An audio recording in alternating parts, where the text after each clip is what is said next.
Welcome to my new video. Can I beat Pokemon Platinum with only NFE Pokemon? So basically, this challenge is self-explanatory. I can only use NFE Pokemon to beat Pokemon Platinum. For those of you who don't know, NFE means not fully evolved, so basically Pokemon that haven't fully evolved yet. Let's say like Electabuzz, Magmar, and the Grotto.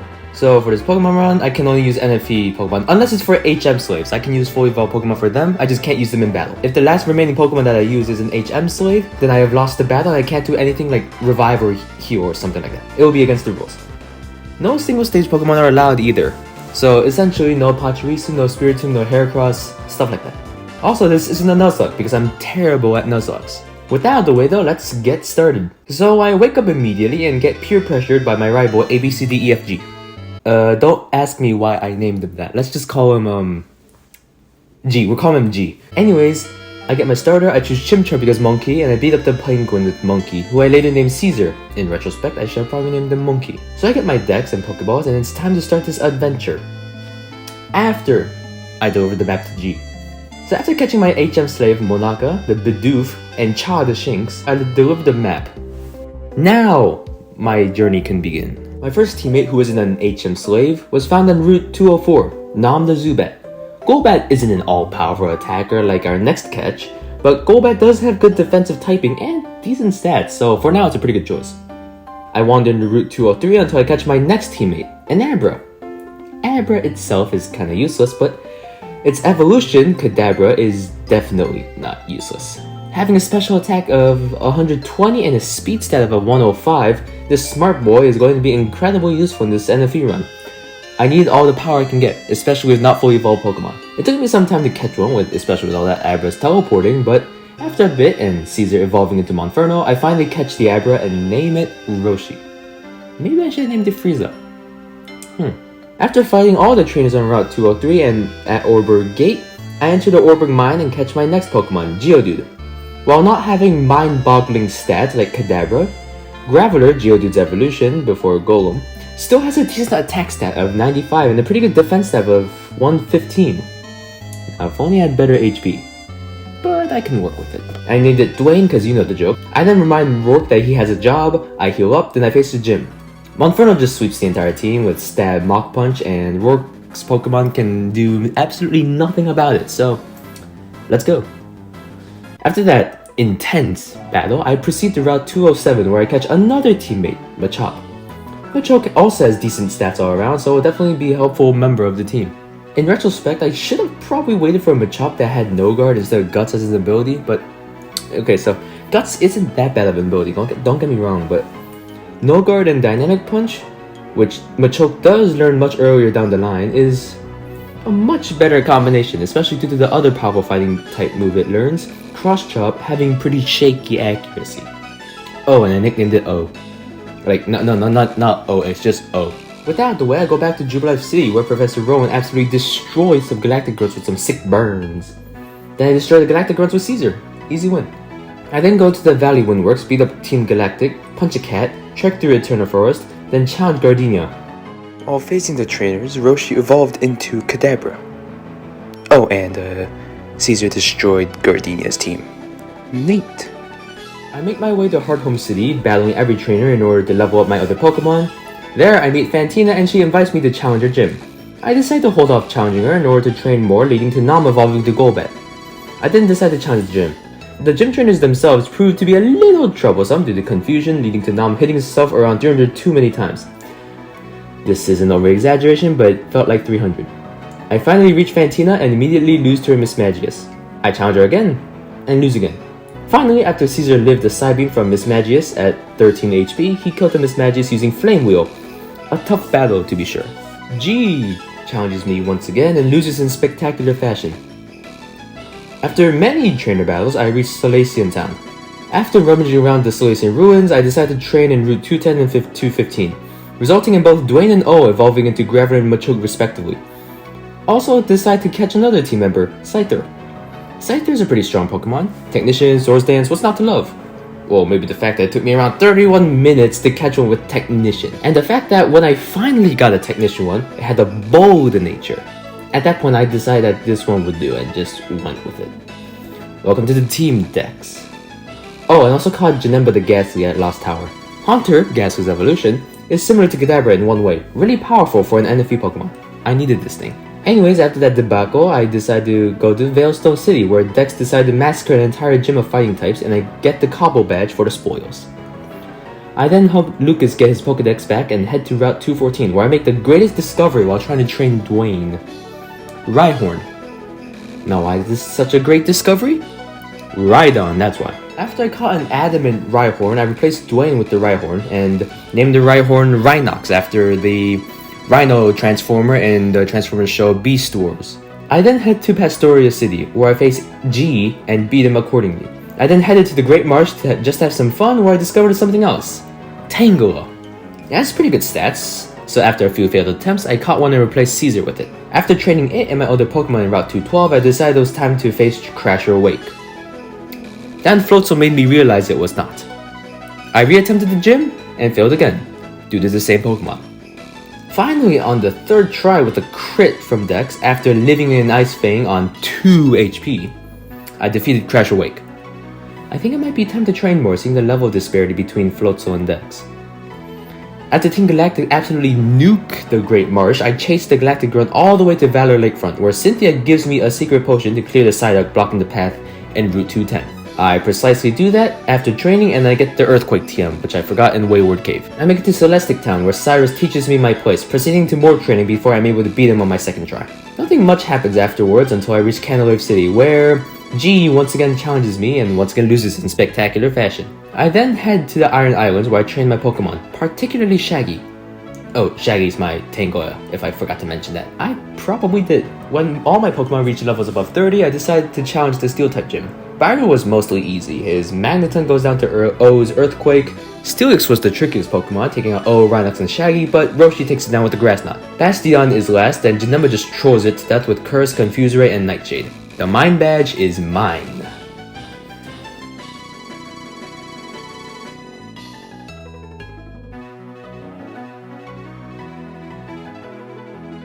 Galactic then decides to nuke all the lakes, and I head to Lake Valerie in order to check the damage. After sweeping some grunts and stomping Saturn's entire team, I head to Lake Verity and defeat Mars with O surviving Stab Slash with 4 HP.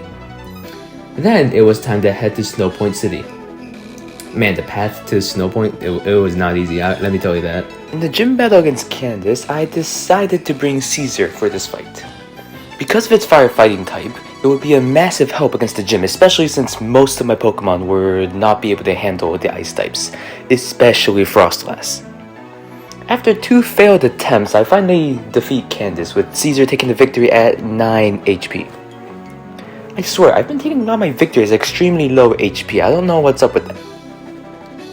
With the Icicle badge in my possession, I replace Caesar with Shaggy and head to Lake Acuity, where G loses to Jupiter and has an anime monologue before leaving. After some more training, I head to Veilstone and proceed to bulldoze many grunts, and return to the Pokemon Center many times. I hear Cyrus's compelling dialogue, and then beat up more grunts. During the battle against the grunts, Rhinox finally evolves into Rhydon, which is a huge help against the battle against Cyrus. So literally it saved me so much. After the Cyrus battle, he gives me the Master Ball for some odd reason, and leads me to where Lake Guardians are for some odd reason. I freed him after giving Saturn the bonk. I battle my way to Spear Pillar, where G helps me destroy Mars and Jupiter. Giratina then gives Cyrus the suck, and Cynthia and I chase him to the Distortion World. After defying every law of physics, I battle Cyrus, who again takes me 3 tries to defeat. His Pokemon are powerful, no doubt about that. I then decide to kill Giratina for the experience before leaving the Distortion World and traveling to Sunny Shore City. Nothing much happens in Sunny Shore City. I beat Gym Tuners, I beat Gym Leader. Easy. After an exciting and difficult journey through Victory Road, I face the destination, the final test of this entire challenge. The Elite Four. After I gave G another L, the Elite Four take a lot of attempts to go through. Midway through trying to defeat the Elite Four, I decided that since this isn't a Nuzlocke, I can use the Elite Four as experience, since everyone else other than the Elite Four gave minimal experience. So I proceed to do that. While farming experience, something extremely exciting happened before my final attempt. Let me just play the clip.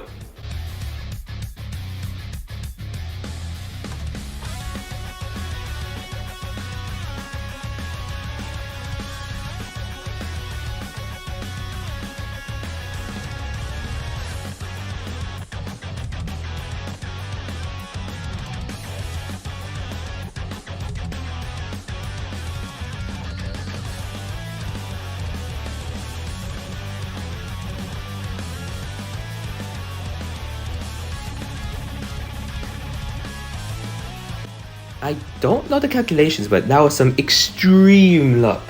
Anyways, it's time for me to recall the final attempt of the trial known as the Elite Four. My first opponent is Aaron. His Yanmega falls to Dex's wing attack. O struggles a little bit due to Vespiquen's defense order and some healing, but he's able to take down the queen. Rhinox faces the Drapion, who proceeds to freeze Rhinox with Ice Fang. Luckily, Rhinox immediately thaws and ruins the Drapion's day with an Earthquake. Scizor goes down to Dex after 2 wing attacks. Finally, Heracross goes down to Roshi's Psychic, and Aaron is defeated. My next opponent is Bertha. Her Whiscash goes down to Shaggy after 2 Mega Drains. Her Gliscor, the most annoying Pokemon on her team, takes out Shaggy, but not after Shaggy paralyzes it and brings it down to just above half health. Janemba takes down the Gliscor with 2 Shadow Balls, thanks to a lucky paralysis.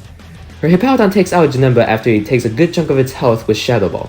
Roshi comes in and trips the giant ground hippo with Grass Knot. Her Rhyperior and Golem join Hippowdon on the ground. Flint is next. His Houndoom sets up Sunny Day while O destroys it with an Earthquake. His Rapidash takes down O to 103 HP before O strikes back with a powerful Earthquake. Flint heals Rapidash only for O to bring its health down again. The Rapidash then kamikazes itself with Flare Blitz, taking both itself and O down. Flint sends in Flareon against my Rhinox. Rhinox OHKOs the Flareon despite suffering a burn from its Will-O-Wisp. Infernape easily goes down to Dex's wing attack. The final Pokemon is Magmortar. Dex takes it down to Citrus Berry before fainting to a Flamethrower. Then Rhinox comes in to finish off the Magmortar, leaving me with the last of the Elite Four, Lucian. Also, if you're wondering why I started the Flint battle with only 4 Pokemon, it's because I forgot to heal. Well, Lucian's first Pokemon, Mr. Mime, is able to fire off a Psychic against my Rhinox before going down to a Megahorn. Dex is able to set up 2 Swords Dances against the Calm Minding Bronzong before taking out with an X-Scissor. Gallade simply goes down to a +4 wing attack, same with Espeon, except with a +4 X-Scissor. The Alakazam outspeeds and fires a powerful Psychic, but Dex's mind is ready and takes the Psychic with ease, knocking out the Alakazam with an X-Scissor, leaving me with only 1 opponent, Cynthia. I fully heal my team and approach the infamous champion. The beautiful theme starts to play, and Dex just sweeps the entire team. Okay, it wasn't that simple. Janemba cursed the Spiritomb before going down. Dex comes in and Swords Dances while Spiritomb fires a crit Shadow Ball. Dex roosts before setting up 2 more Swords Dances while Cynthia heals her Spiritomb. A Scyther with +6 Stab Technician boosted wing attacks is going to OHKO anything, and Cynthia's team is no exception. Even the mighty Garchomp falls to Dex.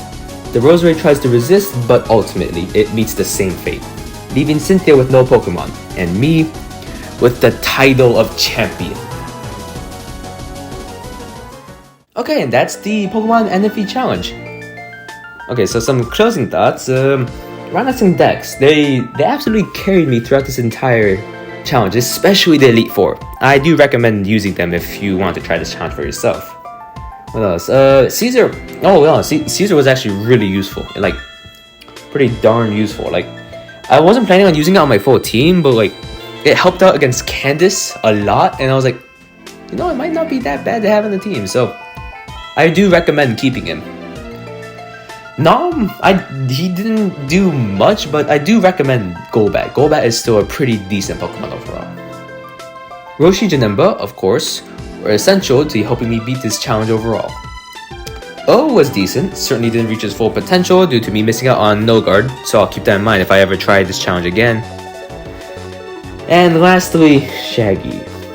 I feel like this guy would have been more useful if it learned an attacking move that wasn't just Mega Drain or Ancient Power. It was essential in taking the W against Bertha's Gliscor, but I wouldn't be lying if I said I wanted a more effective Pokemon. It did pull its weight in the end though, so that's all that matters. Overall, while it was definitely grind heavy, this challenge is definitely a fun one. Just remember to keep pressing B when they're evolving and you'll be good. And also maybe EV Train. I didn't do that, but EV Train will definitely help with this challenge, especially considering the fact that these are NFE Pokemon we're using. Anyways, thanks for watching. Be sure to leave a like, subscribe, and if you want to see more. That's all from me. I'll see you when I see you. Peace.